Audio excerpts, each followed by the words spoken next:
வணக்கம் பிஎஸ்எஃப். நான் உங்கள் சுரேந்தர். நான் உங்கள் எஸ்1. அப்போ சுரேந்தர், என்னப்பா ஈரான் இஸ்ரேல் போரில் ஈரான் பங்கு வராது, அமெரிக்கா வந்து தடுத்துருவாங்க அப்படி இப்படின்னு போன டைம் சொல்லியிருந்தேன். அமெரிக்கா எப்படியாவது மிரட்டி உருட்டி ஈரான் வந்து போர் செய்ய விடாமல் பண்ணிடுவேன் அப்படின்னு சொல்லியிருந்தேன். ஆனால் இப்போ பார்த்தோம்னா நிலைமையே வேறு மாதிரி இருக்கே. ஆமாப்பா, ஃபஸ்ட்டு நான் அப்படி தான் நினச்சேன். ஈரான் வந்து எப்படி இந்த போரில் கலந்துக்காது, எப்படி இருந்தாலும் அமெரிக்கா வந்து அடி பண்ணி வச்சுருவாங்க அப்படின்னு. இப்போ கூட அமெரிக்கா மிரட்டி பார்த்தாங்க. ஆனால் ஈரான் விடாப்பிடியே நின்றுட்டாங்க. ஈரான் என்ன நினைக்கிறாங்கன்னா, தன்னுடைய நாட்டுக்கு உண்டான இறையாண்மை சம்மந்தப்பட்ட விஷயம் இது, அதனால் நாங்கள் போரை தொடருவோம், போரை வந்து அறிவிக்கிறோம் அப்படின்னு சொல்லிக்கிறாங்க. அது மட்டும் இல்லாமல் ஈரான் வந்து ஏகப்பட்டன்னு சொல்லிட்டாங்க, நாங்கள் இந்த அணு செறிவூட்டலுங்கிறது மின் உற்பத்திக்காக மட்டும்தான் யூஸ் பண்ண போகிறோம், தவறான விஷயங்களுக்காக ஆயுதத்துக்கோ யூஸ் பண்ண மாட்டோம் அப்படின்னு நிறைய டைம் சொல்லிகிட்டே வர்றாங்க. ஆனாலும் இந்த இஸ்ரேல் வந்து இல்லை, இவங்க வந்து அணு ஆயுதம் தயாரிக்கிறதுக்காக தான் வந்து இந்த விஷயத்தை பண்ணிகிட்ருக்காங்கன்னு சொல்லி இந்த போரை வந்து நீள செய்கிறாங்க. உண்மையாலுமே வந்து இவங்க வந்து அணு ஆயுதம் தயாரிக்க போகிறாங்களான்னா இருக்கலாம். வந்து என்ன சொல்கிறாங்க அப்படின்னா, வந்து அணு ஆயுதத்தை தயாரிக்கிறதுக்கு உண்டான கடைசி கட்டத்தில் இருக்காங்கன்னு சொல்கிறாங்க. ஆனால் ஒரு நாடு வந்து அணு ஆயுதமே செய்யக்கூடாது அப்படிங்கிறது ஒரு தவறான ஒரு விஷயமா பார்க்கப்படுது இல்லை, பார்க்கணுன்னே சொல்லலாம். ஏன்னா அதுவும் வந்து குறிப்பாக இஸ்ரேல் வந்து அணு ஆயுதம் வச்சுக்கிறாங்க. வெளிப்படையாக சொல்லினாலும் அவங்ககிட்ட அணு ஆயுதம் இருக்குது அப்படிங்கிறது உலகத்துக்கே தெரியும். அப்படி இருக்கும்போது இன்னொரு நாடு வந்து அந்த அணு ஆயுதத்தை செஞ்சிடக்கூடாது அப்படிங்கிறதுக்காக அவங்க நாட்டுக்குள்ளே போய் போர் அப்படிங்கிறது, இதையும் அந்த மற்ற நாடுகள் ஆதரிக்கிறது அப்படிங்கிறது ஒரு பெரிய குற்றம், சர்வதேச நாடுகளும் எல்லாம் வந்து அவங்க இஸ்ரேலுக்கு சாதமாக இருக்காங்க. இதை சாதமாக பயன்படுத்திட்டு இஸ்ரேல் தன்னுடைய எதிரிகள் எல்லாத்தையுமே ஒழிச்சு கட்டணும்னு முடிவு பண்ணுறாங்க. அதில் ஒன்று தான் இந்த ஈரான். இதுக்கு அமெரிக்காவையும் மண்டை கழுவி அவங்களையும் உள்ளே இருக்கிறாங்க. சரிப்பா, இஸ்ரேல் வந்து போர் தொடுக்கிறாங்க, ஓகே. அமெரிக்கா வந்து போரே வேண்டாம் அப்படின்னு சொல்லிட்டு இருந்த நாடு, ஃபுல்லாக நான் ஈடுபட மாட்டேன், இருக்கிற போரில் நிறுத்த போகிறேன்னு சொல்லிட்டு இருந்த ட்ரம்ப் கூட இப்போ ஈரான் வந்து தீவிரமான விளைவுகளை சந்திக்கும் அப்படின்னு சொல்லி மிரட்டுறாரு. ஆமாப்பா, உண்மையை சொல்லணும்னா அமெரிக்காவுக்கு வந்து இது போரில் விருப்பம் இல்லாமல் தான் இருந்தது. குறிப்பாக ட்ரம்ப்புக்கு வந்து உலகம் ஃபுல்லாக எங்கேயுமே போர் வந்து வேண்டாம், அதுவும் குறிப்பாக அமெரிக்கா வந்து போரில் எந்த போர்லையும் ஈடுபடக்கூடாது அப்படிங்கிற ஒரு மனநிலையில் இருந்தார். ஆனால் இந்த இஸ்ரேல் வந்து அவரையே மண்டை கழுவி இப்போ போரில் ஈடுபட வச்சுக்கிறாங்க. என்ன காரணம் அப்படின்னு பார்த்தோம்னா, எப்படி ஈரானில் சதாம் ஹுசேனை வந்து பிடிக்கிறதுக்கு நிறைய இன்வெஸ்ட்மெண்ட் பண்ண வேண்டியது இருந்தது, நிறைய பண்ண வேண்டியது இருந்ததோ, அந்த வேலை இப்போ மிச்சமாகுது. நான் வந்து எல்லாத்தையும் பார்த்துக்கிறேன், நீங்கள் எனக்கு சப்போர்ட் மட்டும் பண்ணிங்கன்னா போதும்.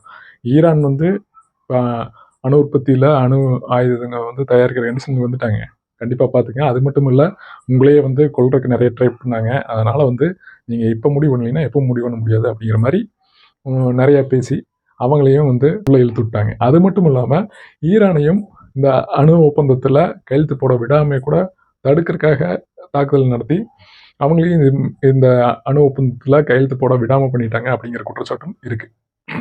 ஒருவேளை ஈரான் வந்து அணு ஆயுதத்தை உற்பத்தி பண்ணிட்டாங்க அப்படின்னா அது அமெரிக்காவுக்கும் சிக்கலாக இருக்கும் அப்படின்னு அமெரிக்காவில் ட்ரம்ப் யோசிக்கிறார். அதனால தான் இந்த அணு ஆயுத ஒப்பந்தத்தில் கையெழுத்து போடுன்னு நிர்பந்திக்கிறார். ஆனால் ஈரான் மறுக்குது. சும்மா என்னையா நீ வந்து கையெழுத்து போடுன்னு இருக்க, நான் வந்து அணு ஆயுதமே தயாரிக்கல, நான் என்னோட மின் உற்பத்திக்கு தான் யூஸ் பண்ணிட்டு இருக்கேன் அப்படின்னு ஈரான் சொல்லுது. ஆனால் அமெரிக்கா என்னங்குது, இல்லை நீ கையெழுத்து போட்டு பேசிக்கலாம், கையெழுத்து போடுங்க. இதுக்கிடையில் இஸ்ரேல் வந்து தாக்குதல் தீவிரப்படுத்தினால ஈரானுக்கு உண்டான இழப்புகள்ங்கிறது அணு விஞ்ஞானிகள், உயர்நிலையில் இருந்த இராணுவ தளபதிகள் நிறைய பேர் கொல்லப்பட்டதுனால வந்து இதை வந்து ஒரு இறையாண்மை சம்பந்தப்பட்ட ஒரு போராக கருது. அதனால் இல்லை, நான் கையெழுத்து போட மாட்டேன், நான் வந்து இந்த அணு ஒப்பந்தத்துக்கு பேச மாட்டேன், இஸ்ரேல் வந்து தாக்கிட்டாங்க, அதனால் இந்த அணு ஒப்பந்தத்தை பற்றி நீ பேசுறதுக்கு ஒன்றும் இல்லை அப்படிங்கிற ரேஞ்சில் பதில் சொல்கிறாங்க. அது மட்டும் இல்லாமல் போரை இஸ்ரேல் தொடங்கிட்டாங்க. நாங்களாம் வம்பு கட்டாமல் போய் நடத்தின போர் இல்லை, இது எங்கள் மேலே திணிக்கப்பட்ட போர், இதை வந்து நாங்கள் கண்டிப்பாக எதிர்கொள்வோம் அப்படின்னு சொல்கிறாங்க ஈரான். இது அமெரிக்காவுக்கு பயங்கர கோபத்தை உண்டாக்கியிருக்குமே. என்னடா நம்ம சொல்லி இந்த இவன் கேட்க மாட்டேங்கிறான் அப்படிங்கிற பயங்கரமான ஒரு கோபத்தையும் எரிச்சலையும் உண்டாக்கியிருக்கணும்ல. ஆமாம், சொன்னேன். அந்த எரிச்சல் மட்டும் கிடையாது, அது இல்லாமல் ஈரானோட ஏவுகணை தாக்குதல் இஸ்ரேலில் இருக்கக்கூடிய அமெரிக்க தூதரகத்தையே தாக்கியிருக்கு. அதுவும் ஒரு காரணம். இஸ்ரேல் வேற அடிக்கடி மண்டையை கழுவிட்டே இருக்காங்க. இது எல்லாம் சேர்ந்து போரே வேண்டாம்னு சொன்ன ட்ரம்ப்பை கூட கோபமடைய செஞ்சிருச்சு. நீயா நானா பார்த்துடலாம் அப்படிங்கிற கண்டிஷனில் இப்போ அமெரிக்காவே நேரடியாக போரில் இறங்கினாலும் சொல்கிறதுக்கு இல்லை அப்படிங்கிற ரேஞ்சுக்கு இப்போ நிலைமை கைமீறி போயிட்டுருக்கு. அப்போ அவ்வளோதானா? போர் கன்ஃபார்மா? அமெரிக்காவே நேரில் போரில் குதிக்க போகிறாங்களா என்ன? ஆமாம் சொன்னேன்.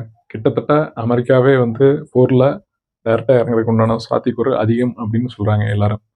இந்த வெள்ளி இல்லாட்டி சனிக்கிழமைக்குள்ள மிகப்பெரிய தாக்குதலுக்கு திட்டமிட்டிருக்காங்கன்னு சொல்லப்படுது. அதில் எப்படியும் யார் அமெரிக்கா டைரெக்டாக குதிக்க போகிறாங்களா இல்லையாங்கிற மொத்த டீட்டெயிலும் தெரிஞ்சிடும். ஆனால் அமெரிக்கா இந்த போரில் இறங்கினாங்க அப்படின்னா நாங்களும் உள்ளே வர வேண்டியது இருக்கும் அப்படிங்கிற மாதிரி ஒரு மறைமுகமான எச்சரிக்கை வந்து வடகொரியாவும் கொடுத்துக்கிறாங்க, அதே வேளையில் ரஷ்யாவும் கொடுத்துக்கிறாங்க. இது போரை வந்து இன்னும் வேற கட்டத்துக்கு கொண்டு போயிடும், உலக போராக கொண்டு போயிடும்.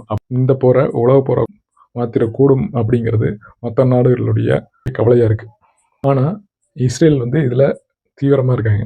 எப்படியாவும் ஈரானை வந்து ஒழிச்சே கட்டணும், அதாவது காமெனியை வந்து கொன்னணும், எப்படியும் கொன்னுட்டு வேற ஒரு ஆட்சியை அங்கே கொண்டு வரணும். அது வந்து இந்த அணு உற்பத்தியை இல்லை அணு ஆயுதம் தயாரிக்காத ஒரு அரசாக இருக்கணும் அப்படிங்கிறதுல தீவிரமாக இருக்காங்க இஸ்ரேல். இதில் அமெரிக்காவும் இப்போ கை ஊத்துட்டாங்க. மிகப்பெரிய தாக்குதலுக்கு திட்டமிட்டிருக்க இதே வேளையில் ஈரான் வந்து தன்னுடைய பிடியை கொஞ்சம் கூட விட்டு தரலன்னு தான் சொல்லலாம். இதை வந்து ஈரான் வந்து தன்னுடைய நாட்டுக்குண்டான இறையாண்மைக்குண்டான பாதிப்பாக கருதுட்டாங்க.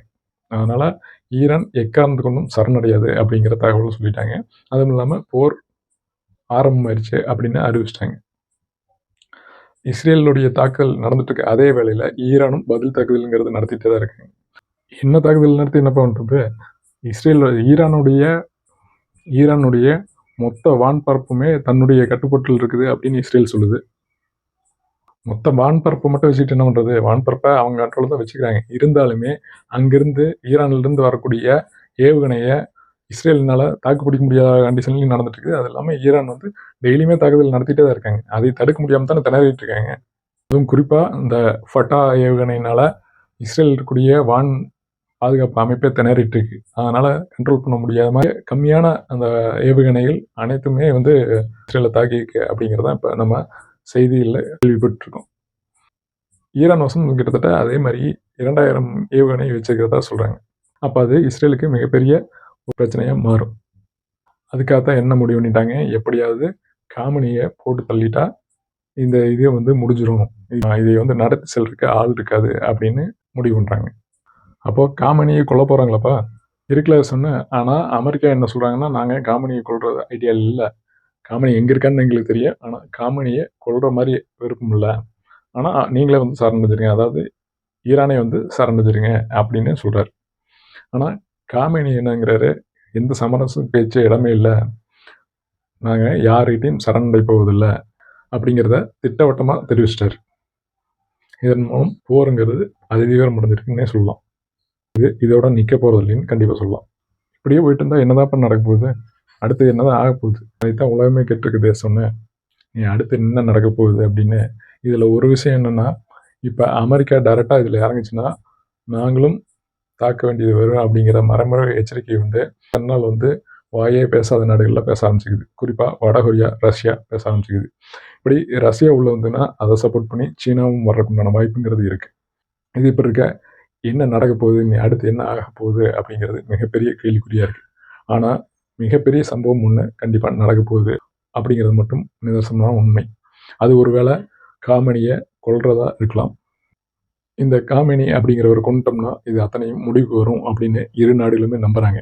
இதில் அமெரிக்கா இல்லை எங்களுக்கு கொல்றதில் விருப்பம் இல்லைன்னு சொன்னாலுமே அவரை கொல்றது தான் வந்து இதுக்கு ஒரே வழி அப்படின்னு அமெரிக்காவுமே நம்புறதா தான் நமக்கு தெரியுது. ஆனால் அது அவளை எளிதா அப்படின்னு கேட்டோம்னா அவளை எளிதில்லைன்னே தோணுது. என்னப்பா இத்தனை பேர்த்த கொண்டவங்களுக்கு அவரை கொல்றது என்னப்பா ஆக போகுது அப்படின்னா, இது அதோட மட்டும் முடியாது, அதுக்கு அடுத்த பின்விளைவுகள் நிறைய இருக்குது. அது எல்லாத்தையுமே பார்த்து தான் அமெரிக்கா வந்து இதில் ஈடுபட முடியும். வெறும் கொல்றது அப்படிங்கிறது மேட்ரு கிடையாது. அதனால் ஏற்படக்கூடிய பிரச்சனைகள், அதுக்கு அடுத்து என்ன நடக்க போகுது, இது எல்லாமே அலசி ஆராய்ஞ்சு தான் ஒரு முடிவுக்கு வர முடியும் அமெரிக்கானால. ஆனாலும் கண்டிப்பாக மிகப்பெரிய ஏதோ ஒரு சம்பவம் காத்திருக்கு அப்படின்னே சொல்லலாம். அதுவும் குறிப்பாக இந்த வாரம் நிறைவடைகிற அந்த வெள்ளி இல்லாட்டி சனிக்கிழமைக்குள்ளேயே இந்த தாக்குதல் நடக்கலாம் அப்படிங்கிறதான் மிகப்பெரிய ஒரு பேசுபொருளாக மாறி இருக்கு. சாது மிரண்டால் காடு கொள்ளாது அப்படிங்கிற மாதிரி ஈரான் இப்போ குறுக்கு திரும்புறதுனால இது கண்டிப்பாக எங்கே போய் முடியும் அப்படிங்கிறது யாருனாலையும் சொல்ல முடியாத ஒன்றா இருக்குது. இந்த 2 நாட்களுக்குள்ளே என்ன நடக்குது அப்படிங்கிற அப்டேட் கிடைச்சோன்னே நான் உங்களுக்கு தகவல் தெரிவிக்கிறேன். உனக்கு தான் சொன்னேன். மீண்டும் அடுத்த ஒரு வீடியோவில் சந்திக்கிறேன். நன்றி, வணக்கம். நானும் மறுபடியும் சந்திக்கிறேன் மக்களே. நன்றி.